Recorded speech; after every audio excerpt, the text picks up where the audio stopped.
By the time people call me, to be candid, usually they've tried everything else.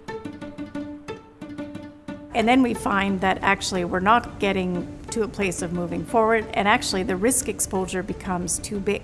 Change leadership is not some airy-fairy thing that is a nice to have. It's actually mission critical to organizational effectiveness in this context of permanent crisis and change on change. And so when we look at what leaders have to be attentive to is, first of all, in a high change environment, what are the invoices they're likely paying? So for one thing, misalignment. I have never observed in my career such deep levels of misalignment, disconnect, silos, calcification of information cocoons. People are stuck in their little reference points and are not connecting the dots.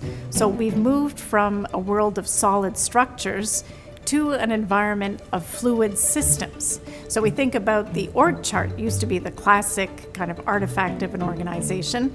And now we know that the minute an organization pumps out their organizational chart, it's already outdated. And in any event, that's not where performance happens. What we're observing is that performance happens in the white spaces between the boxes on the org chart. We also have moved from planned change, which is in traditional change management, to emergence and adaptability. What people are craving now is more certainty anchors. In this environment of chaos and disruption, what can I hold on to be true? We used to think about resilience, especially if you think about the pandemic. That was a word that came up a lot. But resilience really connotes the idea of bouncing back, and that's really not cutting it anymore. We're in a time where what we need is to be regenerative, and that is making a creative leap forward in creating something new, as opposed to the more traditional approach of bouncing back. If you're a leader, you've got to look at the reality that is constant change. That is what we've signed up for, and that's okay.